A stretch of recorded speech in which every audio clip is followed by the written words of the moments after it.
Hi, everybody. This is Samantha from the Law Offices of Samantha Wolfe, and I'm here for our monthly virtual seminar. Thank you so much for joining. All right, today we're going to talk about some myths in estate planning. And what I'm going to do is I'm going to use my PowerPoint, go through a couple of different points, and then I'll be back on to close this out. All right, so let's go ahead and share our screen.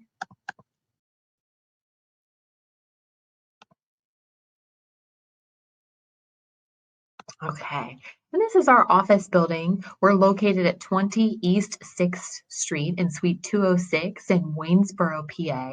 And you can reach us at 717-655-2676. And the reason that we do these monthly virtual seminars is because part of our mission statement is that we want to make sure that we're giving you information so that we can meet all of our goals here, which is collaborating with your accountant and financial advisor, advocating for you in times of crisis, reinforcing your estate plan with asset protection strategies, and ensuring efficient administration upon your death. And today we're talking about myths and truths about planning for the second half of life.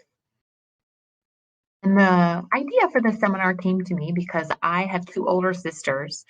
And a lot of times when I was growing up, my sisters would tell me things, I think to harass me, and I would believe them, things that I now know are not true.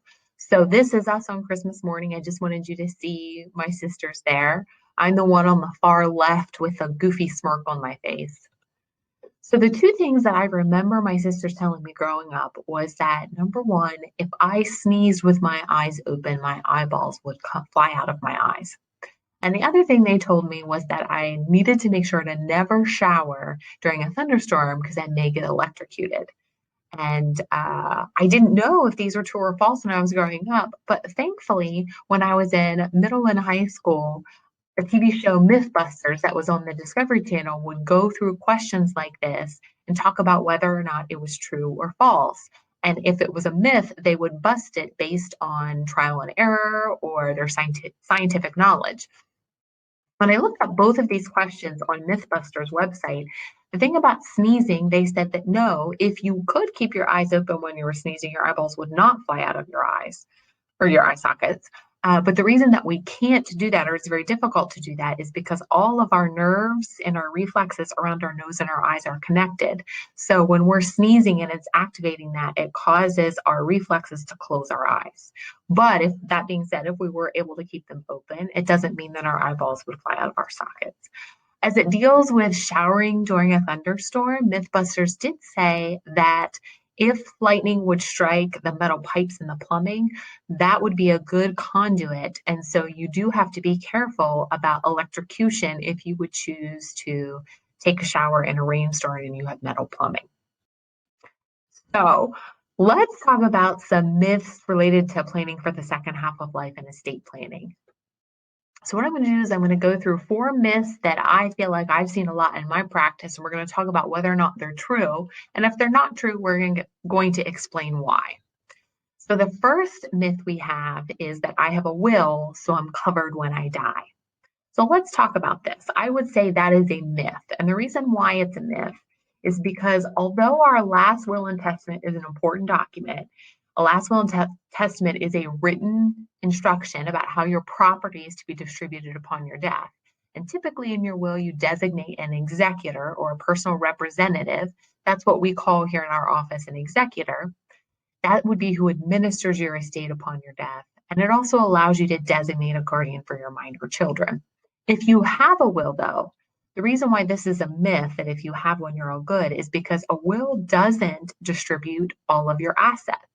So let's talk about what assets your will does not distribute. We're going to talk about what if there is no will. And then secondarily, we're going to talk about what happens to assets that don't pass by the will.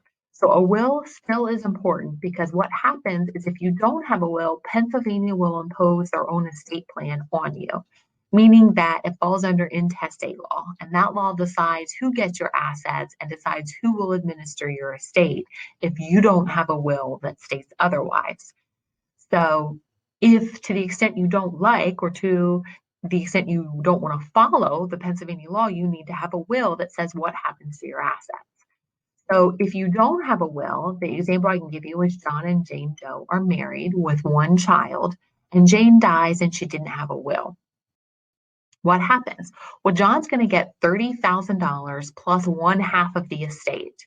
The child's going to get the other half of the estate. Now, this is if neither Jane nor John have a will. So Pennsylvania is going to impose their own estate plan on their assets when they pass away. It gets even more complicated if John and Jane Doe were married previously. If that's the case, and Jane was married previously, and the child is from her first marriage, then if Jane dies and she doesn't have a will, then John gets half of the estate and the child gets the other half of the estate. So the first thing that we want everyone to know is that you want to make sure you have a will so that what you want to have happen to your assets actually happens, and that Pennsylvania state law doesn't impose their own estate plan, which is different from what you want. Now, that being said, we go back to the question of I have a will, so I'm good, right? And so that is a myth. And the reason why is because a will only governs the assets that pass through probate. So, what is probate? Probate refers to the process by where the decedent's will is established in the court system judicially as the duly executed last will and testament. And what happens is the person who's appointed as the executor takes an oath and is granted authority by the court to be able to transfer assets based on what the decedent's will said. If the decedent died without a will, then the heirs of the decedent are determined according to Pennsylvania law at that time. After the will is admitted to probate, the court issues letters of testamentary or letters of administration. Those document or kind of signify the legal authority that the executor or the personal representative has. So that's what the financial institutions want. That's what real estate closing title companies want if you're trying to transfer real estate. They want that court documentation to show that you were given legal authority to transfer that asset. The executor is named in the will, or the administrator, meaning that somebody died intestate without a will, is appointed by the court. But when must you probate? Meaning what assets go according to probate? So normally, most of people's assets are distributed through their will if they have one. So that would include any property that's owned solely by the decedent or by the decedent and someone else, but there's no right of survivorship, meaning that the deed doesn't say person one and person two with a right of survivorship. Instead, what happens is when one of them dies, their 50% goes through the will. However, if you do have it owned jointly, that doesn't go through the will. So you have to keep that in mind. The other thing that doesn't go through probate are accounts that are less than $10,000 as long as you have a receipted funeral bill. That's not going to go through probate. And any other jointly owned property, that would be whether it's bank accounts or real estate, those assets go to the surviving owner, doesn't go through probate. The best example would be if a son was a joint owner on an account with a parent. When parent dies, it automatically goes to the son, and he doesn't have to go through the probate process to receive that account. So a lot of times when I meet with clients, they'll say, well, I just need a will and that's all. Or I have a will, so I'm good, right? And the answer to that is no, that's not necessarily true. And the reason is because some assets don't go through probate. So the asset that I think of right off the top of my head would be retirement accounts, life insurance policies, or any asset where you can designate a beneficiary. So transfers on death and pay on death designations, that doesn't pass through the probate process or through the will. That goes to directly who's been designated on those accounts. So if you have a will, but you still have those assets, that IRA, that life insurance policy, or you've designated a beneficiary, that account or that asset actually goes to that designated beneficiary and not through your will. So you need to make sure that you are updating and reviewing those beneficiary designations to make sure those assets are being distributed where you want them to go. Now, the reason that you might not want to have a joint owner, because like we talked about, joint ownership means that those assets don't go through probate if it's a bank account. And the reason that you don't want to have a joint owner is because that asset is then subject to that joint owner's creditors. So in the case of divorce or a car accident where somebody is suing that child, if they're on parent's bank account, the parent's account becomes subject to those creditors, that child's creditors. Another reason is because if the child gets divorced, that asset might be included when they're doing equitable distribution between the divorcing parties. So if you have a child who's going through a divorce, your account would be subject to those divorce proceedings. Another reason would be that a joint owner of a bank account does have complete access to that account. So if we have mom and son on an account, son can technically withdraw all of those assets and mom can't stop him from doing that. So it does shift some of the control over to the children. You could also end up paying inheritance tax on your own money or an asset. So if a parent passes away and it goes to the children, then yes, there's inheritance tax to the children, but it works the other way too, where if parent has a child on the account and child predeceases, then a parent is going to pay inheritance tax on their own bank account. So you might want to be aware of that when you're trying to avoid probate. And then lastly, you do lose the ability to sell the real estate without the permission of the joint owner or that joint owner's spouse. So there's some limitations that happen when you are trying to avoid probate and you add a joint owner.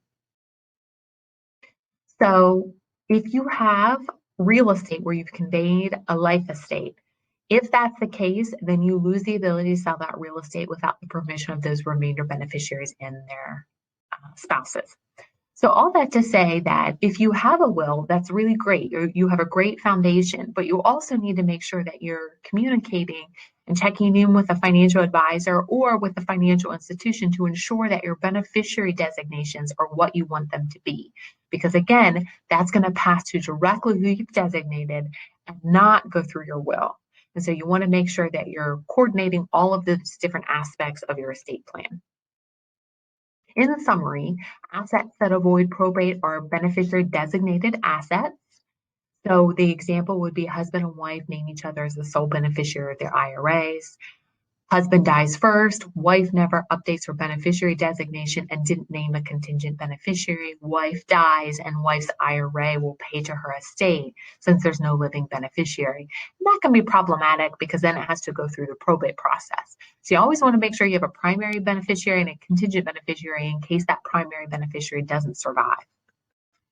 And you want to make sure that all marital assets, to the extent that you want to try to avoid probate, are titled jointly, because then you don't have to worry about probating when one spouse dies. So, to kind of give a summary, myth number one is basically saying that it's not enough to just have a simple will. You need to make sure that those beneficiary designations and that those account titles have been updated and reviewed to ensure that your estate is comprehensive and doesn't end up going to someone you didn't intend it to go to.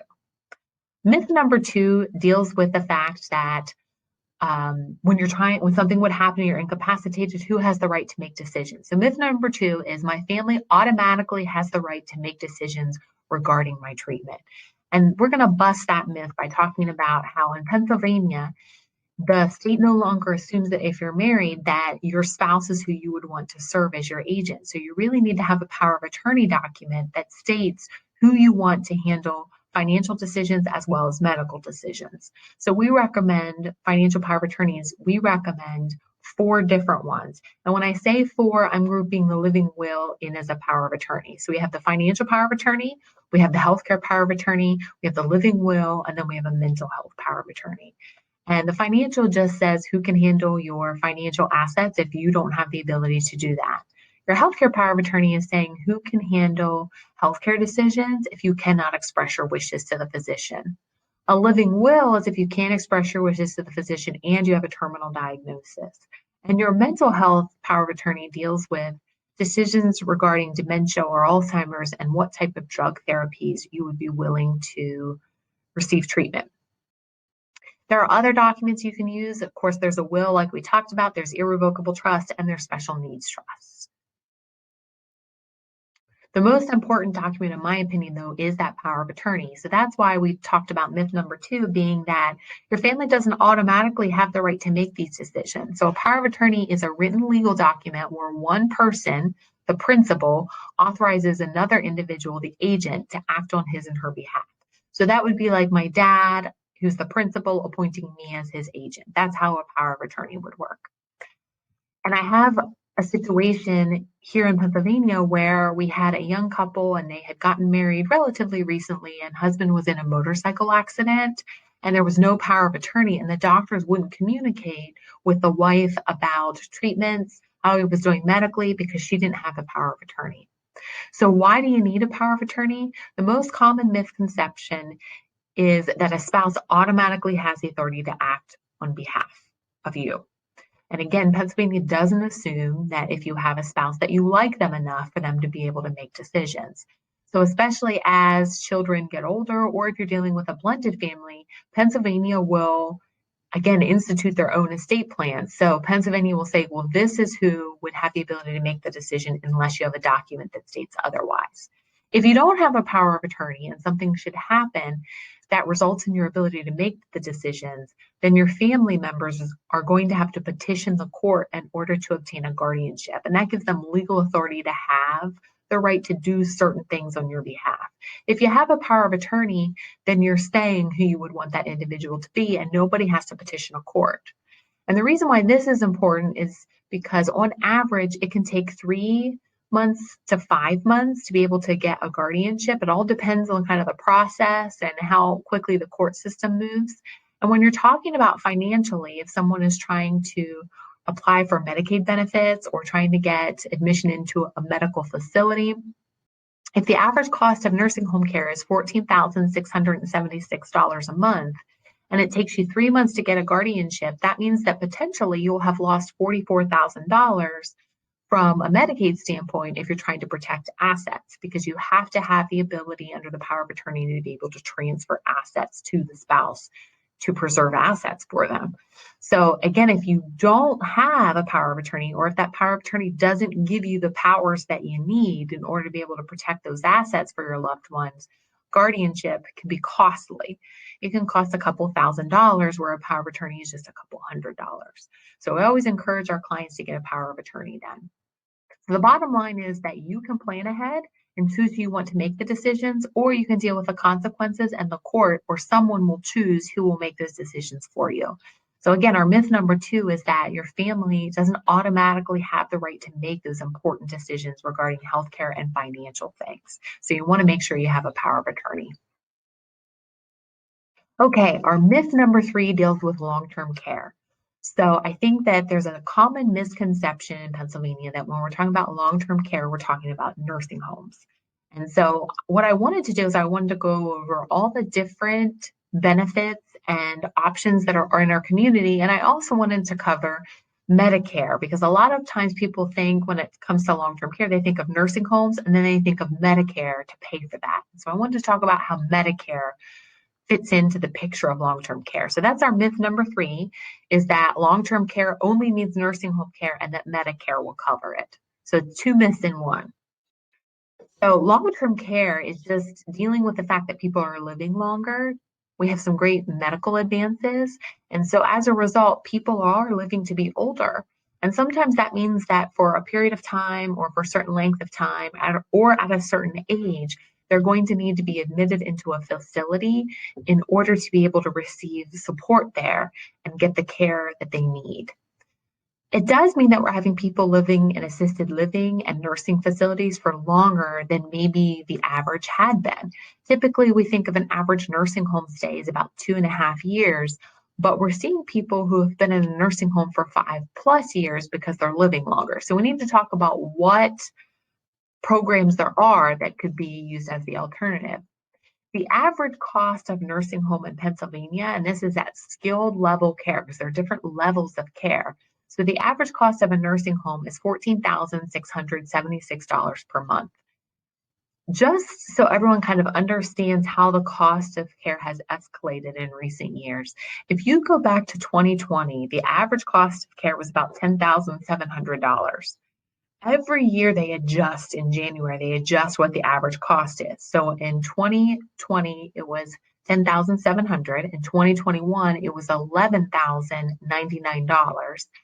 And in 2022, we've had the biggest jump that we've had since I've been practicing in this area, and that's $14,676 per month. That's a $4,000 increase, more than a $4,000 increase from last year. So know that if you need skilled level care, what they're saying is the average across Pennsylvania is $14,676 per month. That means that it's over $400 per day for skilled level care across the state of Pennsylvania. Your location depends on a lot or dictates a lot of what the cost is. So if you're closer to cities or more urban areas, usually the cost of care is more.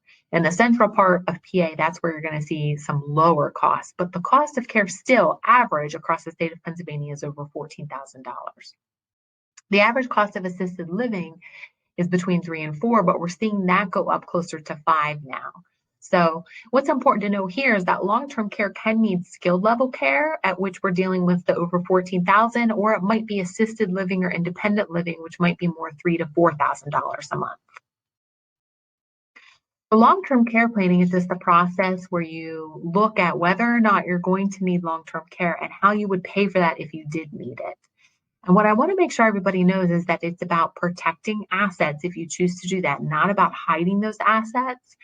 And we are able to do that in a couple of different ways. So some clients will reach out to us and they'll ask us about trust and whether or not we can use trust to protect assets. And the answer to that is yes. Trust can be used to protect assets if they're used according to Pennsylvania law. The other way that we can protect assets is that you can look at an investment product, like long-term care insurance, or it might be a life insurance policy with a healthcare rider on it. So that's why we like to partner with financial advisors. We like to partner with accountants to be able to create the best plan for our clients. And that may mean using trust, that may mean using different insurance products, or that may mean it's a combination of both of those things. So we have some clients who use trust, we have some clients who use the investment products, and we have some clients who use a hybrid of the two types, meaning they have some trust, but they also have some insurance products that can help pay for that care. So it's all about what makes you comfortable. What I encourage people to do, though, is to talk about it and discuss it in enough time that you can do the planning if you want to do that. In Pennsylvania, there is a 5-year look back period when you make transfers into a trust. So you need to make sure that you're doing it in plenty of time to make it through that look back period.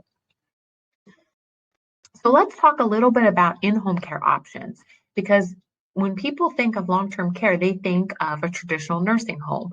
And in Pennsylvania, we have different options. So we do have the traditional nursing homes that typically Medicaid would pay for, or you'd private pay. We also have what we call CCRCs, and that's continuing care retirement communities. And we have some great facilities here in Waynesboro and the surrounding areas that are CCRCs. And what that does is it means that the client or the resident goes into the facility, and maybe they go in at independent living, but what they're doing is that facility is saying that they will provide through the entire continuum of care, meaning that if they ever needed a higher level of care, maybe they needed assisted living or eventually skilled nursing home, that facility would be able to provide that care the whole way through. And the way that those facilities can pay for that is most of them do accept Medicaid, but also if you're going into the facility, we have some clients who might sell their house and then buy a condo or a home or a villa, whatever they want to call it, in this CCRC. So they might, buy in for $200,000, and that provides the care all the way through. If they exhaust all of their assets, then the facility will apply for Medicaid on their behalf, or there's a benevolent care fund that will provide for their care.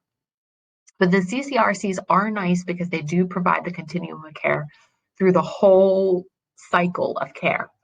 A traditional nursing home is a little bit different in that you typically pay monthly. And again, you're either going to qualify for Medicaid benefits if you have the medical needs and the financial needs that would make you eligible for Medicaid, or you're going to privately pay, or you're going to use some sort of investment product, long-term care insurance, or life insurance with a long-term care rider. So let's talk about other options that you have. So we know that we have traditional nursing homes, we know we have CCRCs, and we know that we have different levels of care. So I think what it's important for everybody to know is that there are some in-home care options in Pennsylvania as well. So a good place to check out those different options would be to reach out to the Area Agency on Aging. They would be a good resource. We also have some organizations and companies here in the area that do help families figure out what facilities make the most sense and be able to coordinate that. So in the upcoming months, we're going to do an interview with an organization called Oasis. And Oasis, what they do is they help figure out what's the best facility. And so we're going to do a question and answer session with the people of that organization so we know a little bit more about them. And so our clients can access them as a resource in the community if they need to do that. That being said, there's usually life programs, and life programs would be it would be a day program, almost in the sense that you think of like a child daycare. Think of that for like elderly people as they age. They could go there for the day, engage in activities, be around other individuals, have some discussion, some mental stimulation, and then they come home at the end of the day. We also had skilled nursing facilities and personal care agencies as well here in the area. There's also the aging waiver program. So the aging waiver program provides skilled level benefits. So think of nursing home benefits, but at home. And the difference between the aging waiver program and actually being admitted into a nursing home is that typically the aging waiver program offers care up to a certain number of hours a week. A traditional nursing home or a nursing home will typically do 24/7 care. So if you don't need care 24/7, the aging waiver program could be a good option for you. There's also Meals on Wheels. There's the Pennsylvania Caregiver Support Program. There's home support. There's personal care. There's transportation here in the community to go to different locations. And then there's senior centers that offer some support for people as they age. So I want to make sure everybody knows that there are these options. The aging waiver program, like I said, provides skilled level care in the home. And what's important to know is that if you're eligible for skilled level care in a nursing home, you would also be eligible for skilled level care at home, and Medicaid could pay for those benefits if you meet the medical criteria and the financial criteria. So you want to make sure that you're exploring all of these options, because a lot of times our clients, if they're able to stay home, they want to be able to stay at home for as long as possible. So we want to make sure that we look at all the options and explore all the options before we look at a traditional nursing home. The aging waiver program was established to provide in-home care versus nursing facility care. The applicant must meet the financial and medical criteria for the program, and this program is funded through the Department of Human Services, what formerly was known as the Department of Public Welfare. So again, if you're able and eligible for Medicaid in the facility, you'd be eligible for the aging waiver program at home, and Medicaid could pay for that.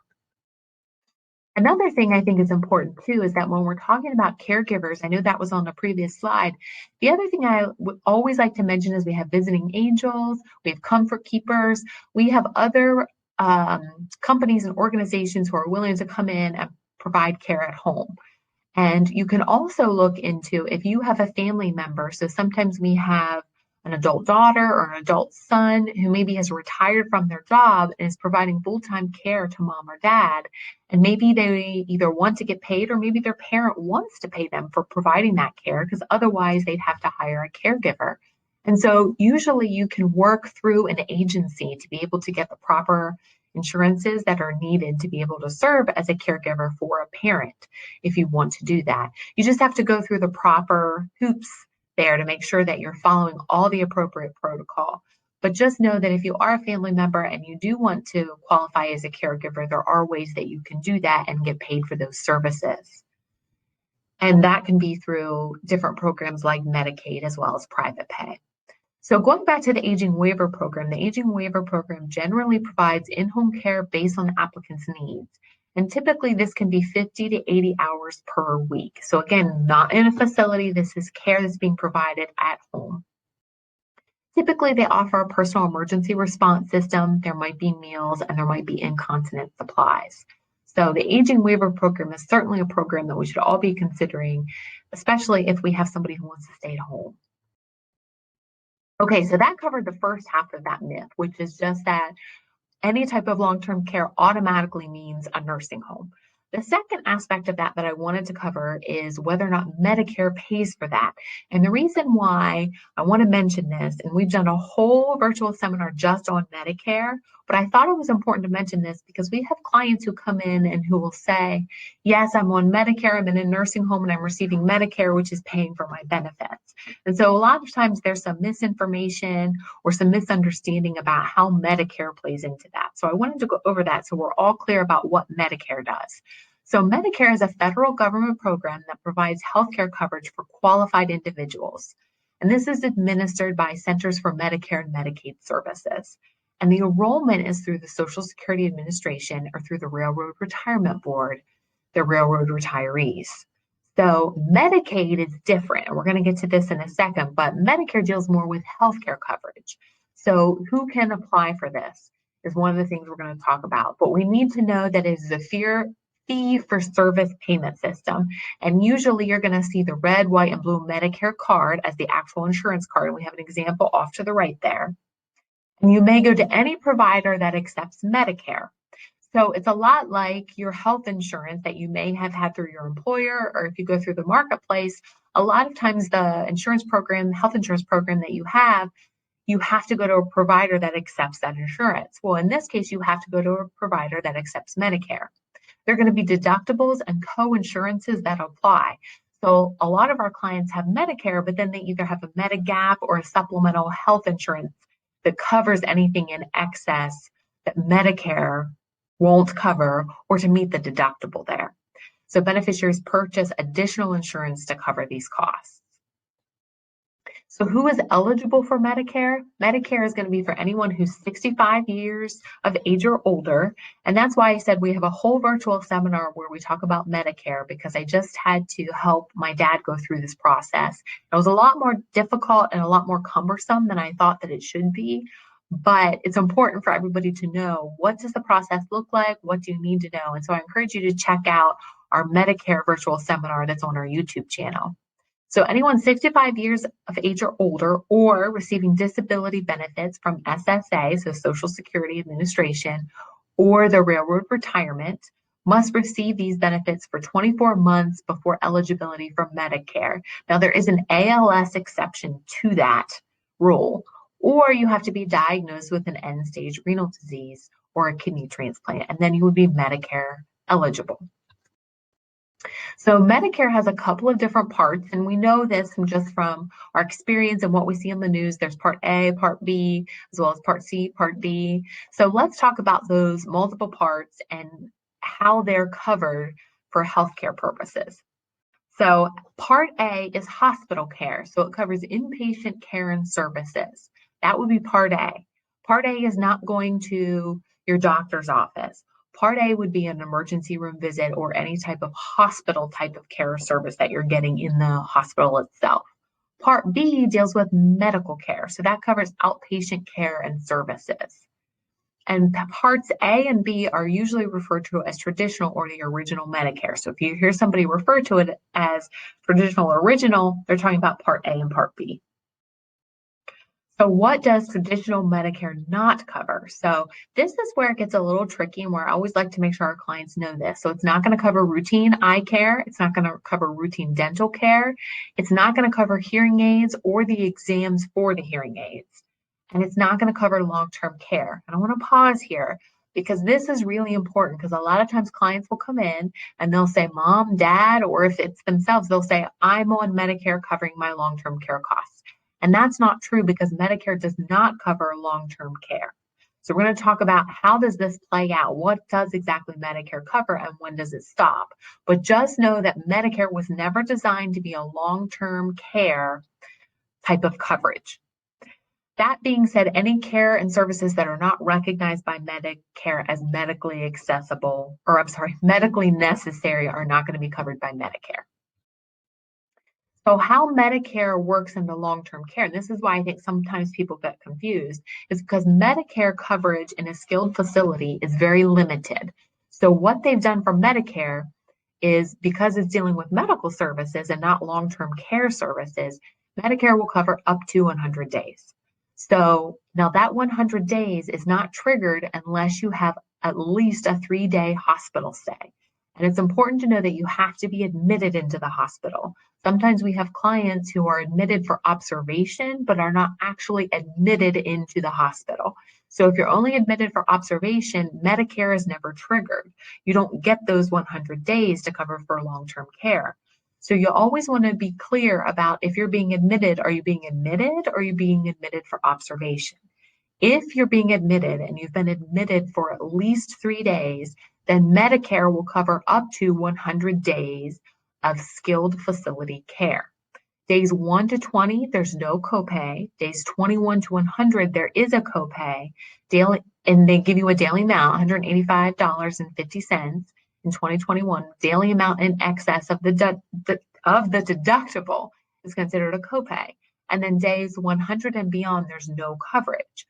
So if we have a client who has been in facility, has been admitted, and they've been admitted for at least a 3-day hospital stay, we know how we have up to 100 days in order to figure out how we're going to continue to pay for that long-term care skilled treatment if they're going to need it after that Medicare period. Now, what's interesting to me is that you have up to 100 days, but that depends on what a medical professional or healthcare professional determines that you need. So we've had clients who are discharged from Medicare prior to their 100 days. You can always get a second opinion if you want to, if you don't feel like you should be discharged from Medicare. So the whole reason that you're able to stay on Medicare up to 100 days is if those rehabs and support personnel that they give you as part of a skilled facility, if they took those away, if your health status would decline, then that means that you would still be Medicare eligible up to 100 days. There's this misconception in nursing facilities that if you plateau, meaning you aren't making any improvements, that they no longer have to provide Medicare coverage and they can discharge you from that. But now we know that it means that not plateau, but it means that if they took those support persons away from you, your health would decline, then you're still Medicare eligible for up to 100 days. Medicare does not cover long-term nursing home past the 100 days, dental, vision, or hearing aids. So when I hear people say, yes, my mom, dad, grandma, grandpa is on Medicare, again, I know that they're only on Medicare if they got a minimum 3-day hospital stay and up to 100 days. Then they're either going to have to privately pay for that long-term care. There's going to have to be some insurance, a long-term care insurance, or they're going to have to get Medicaid in order to cover the long-term care costs. What is Medicaid? So Medicaid is the state and federal program that pays for healthcare services after Medicare runs out, as long as the person has reached the medical and the financial criteria. This is administered through the Pennsylvania Department of Human Services. And what we're seeing is most people are going to need Medicaid if they've been in a long-term care facility. And that's just because people are in there for longer and they go through assets so quickly because the average cost of care is $14,676 per month. So we see 2/3 of nursing home residents are receiving Medicaid benefits at some time during their stay. Okay, so let's talk about myth number 4. So myth number 4 talks about retirement accounts. And myth number 4 is that retirement accounts are always the best vehicle to accumulate wealth. And that is a myth. And we're going to talk about why that is. So I know that retirement accounts are really important. And I know that a lot of our clients have retirement accounts. But we want to talk about some of the new laws that have been passed and what we know is coming down the pike. And we're going to talk about how if your goal is to minimize tax to you and your beneficiaries, we're going to talk about how retirement accounts may or may not achieve that. And that's why myth number 4 is in here. So I have this slide and I usually try to always include it when I'm talking about retirement planning. And I think that it's a great depiction of how I feel like the retirement planning is always changing from year to year and we never know what the change is going to be. So this sign says office hours. Open most days about 9 or 10, occasionally as early as 7, but some days as late as 12 or 1. We close about 5:30 or 6, occasionally about 4 or 5, but sometimes as late as 11 or 12. Some days or afternoons we aren't here at all. Lately, I've been here just about all the time, except when I'm someplace else. So again, it's just trying to poke fun at the fact that we always are trying to keep up on the retirement rules, and it seems like the rules are always changing. They're not real clear, and they're very convoluted. So with that being said, let's talk about retirement planning. The reason why this is important is because we have so many people who are in our aging population, 65 and older. So we saw that population grow by over a third during the past decade. And so we need to understand that retirement planning is really important because as people age, their wealth is being in retirement accounts. And so we see a lot of the government's focus, the IRS focus on retirement accounts, knowing that that is an untapped resource for tax purposes. And that's what we saw when it dealt with the Secure Act, which we're going to talk about. The other thing we have to talk about is long-term care and retirement planning, because retirement accounts are available for the plan owner's care. We have to talk about how those funds can be exhausted in order to pay for care. And that could be a problem if the surviving spouse is relying on that, if something should happen to their spouse. We also have to talk about how retirement accounts aren't necessarily the best way to leave assets to your family if you're worried about creditors like divorces. And that's important because we've seen divorce rates rise, we've seen lower marriage rates. So if somebody gets an inherited IRA, that is not protected against divorce proceedings or certain creditors. So individual retirement plans or IRAs, they're usually a great way to accumulate wealth, but they might not necessarily be a great asset to die with. And that's all because of income tax consequences. So let's talk about that. So when we're dealing with retirement planning, a lot of times people have deferred the tax on some of their wealth that they're earning, during their earning years when they're working, and they push it off until they're retiring. And so what happens is anytime they reach in and pull something out of their retirement account, they're going to pay income tax on it. And so what you don't want to do is you don't want to defer the tax to only create an issue for you later in life, especially if you're not going to actually be in a lower tax bracket when you're withdrawing those funds. So you want to make sure that you're talking with your attorney, your financial advisor, and your accountant. And you want to actually talk about numbers. What are the income tax consequences? Are there ways we can mitigate the income tax consequences? Is there benefit to converting to a Roth IRA? Are there some other planning techniques we can use for this retirement account? And in 2019, President Trump signed the Secure Act. And what that did is it became effective in January of 2020. And it had some benefits for retirees, but it also had some downsides. So I wanted to talk about that. So the key changes would be that the first age of distribution is 72 rather than 70 and a half. So you used to have to start taking RMDs when you were 70 and a half, and now it's 72, as long as you didn't reach age 70 and a half by the end of 2019. The other thing, one of the changes that it did was no age cap on contributions to a traditional IRA. So pre-secure, it was the calendar year you turned 70 and a half, you could no longer make contributions to a traditional IRA. That is no longer in place. You also can own annuities in 401k plans. That was one of the key changes. And then the biggest one that's based on all estimates is going to generate $15.9 billion worth of tax revenues in the next 10 years. And that's the fact that required minimum distributions for your beneficiaries are no longer stretched out over their life expectancy. Instead, those funds have to be all out by year 10, meaning 10 years after you pass away, they have to have emptied out your retirement account. Now, there are some certain classes of beneficiaries that can still receive the stretch out. So, for example, a surviving spouse is an eligible designated beneficiary. So an eligible designated beneficiary is like the superheroes of beneficiaries, meaning that if you're an eligible designated beneficiary, you still get the stretch out. So we have that for spouses. We have that for minor children.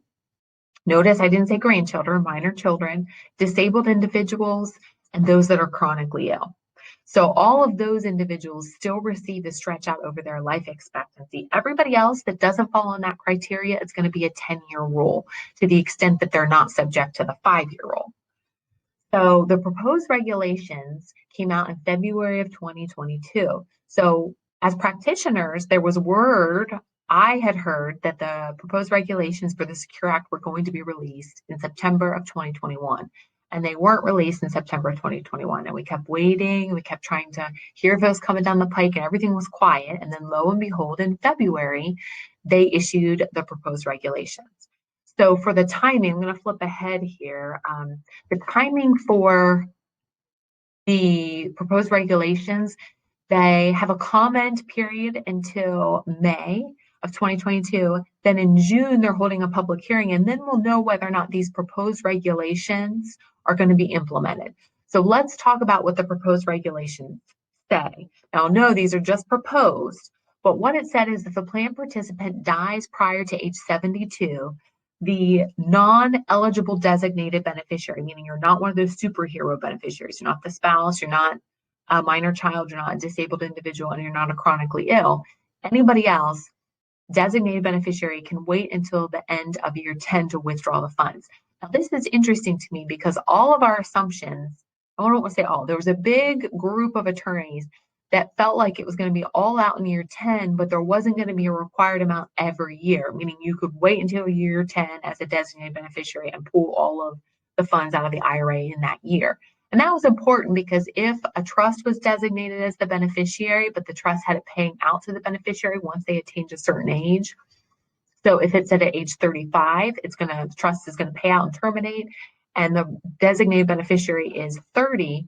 When the plan participant dies, then maybe that designated beneficiary could kick the can until year 10 and not have to pull it out and be taxed at the trust rates. So that's what we had originally thought. And it wasn't until I attended the Estate Law Institute and an attorney from Colorado had said that he thought there was still going to be a required minimum distribution every year for beneficiaries.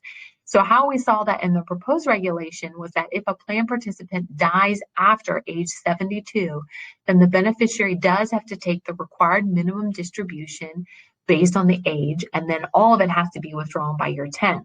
So what that means is that if the child is designated as the beneficiary, they're going to have certain amounts they have to take every year, a required amount, and then in year 10, they have to take everything else that hasn't already been withdrawn from that account. So it's very different than I think a lot of the attorneys thought it was going to be. Now, again, this is just proposed, but what they're saying is if you die prior to age 72 and haven't started receiving the RMDs, then your beneficiary doesn't have a required amount they have to pull out every year. They just have to pull out in year 10. If, however, you've started receiving required minimum distributions because you're over age 72, then your beneficiary does have a required amount they have to withdraw every year, and then the whole retirement account needs to be emptied in year 10. The other important thing to know is that we still have the rules with non-designated beneficiaries, meaning that if your estate is the beneficiary of your IRA, that's going to be considered a non-designated beneficiary. And under the rules, if the plan participant dies prior to age 72, then the estate has to withdraw it all within year 5. Okay. And again, they can wait and do it all in year 5, but they have to have it withdrawn by the end of the 5th year. Or if the plan participant dies after age 72, then it's the life expectancy of the participant. So all of that we saw in the proposed regulations. So our monthly virtual seminars, we have part 1 in April and part 2 in May, and that's going to be dealing a lot with retirement and designations and what the proposed regulations say. So for those of you who are interested in more details, you can check out our virtual seminars in the month of April and May. Okay, so we covered 4 myths today that deals with planning for the second half of life. And one of the things I wanted to close with was just another fun story about the torture of older siblings and what they do to their younger siblings. My sisters were really big in telling me all the ways that a cell phone was not good. And one of the things they said was that if you forget to turn off your cell phone when you're flying, that your cell phone could interfere with the pilot and potentially interfere with the way the plane was flying and the instruments. So I was always really paranoid when I was flying to make sure that my phone was turned off. And when I was doing some research on Mythbusters, they say that that's not true. That the reason why when you board a plane and you're flying, they ask you to turn off your cell phone is not because it interferes with the instruments on the airplane, but because it interferes with the cell towers that you're flying over. And so that's why they always request you to turn off your cell phone. So I just thought that was a nice way to close it, kind of busting that myth there. Know that you can always the initial consultation in our office. You can call us at 717-655-2676, and we can schedule a consultation. Our next virtual seminar is April 20th from 12 to 1. We always do the lunchtime hour, and that's going to be planting the seeds, how to grow a successful retirement plan. April's going to be part one, and then May will be part two. So for those of you who are interested in that, you can check us out. To register, you can email Amy at her email address, or you can call our office and register that way. You can also do it through our website. Okay, so thank you so much for joining us today in our virtual seminar. Again, the goal was to go over myths as it deals with planning for the second half of life and estate planning. I hope that you learned something today about estate planning, and hopefully we're able to bust some myths that you maybe had in your head or some preconceived notions that you had. So I'm Samantha Wolfe at the law offices of Samantha Wolfe. We're located at 20 East 6th Street in Waynesboro, PA. And you can reach us at 717-655-2676. And thank you so much for watching. Bye-bye.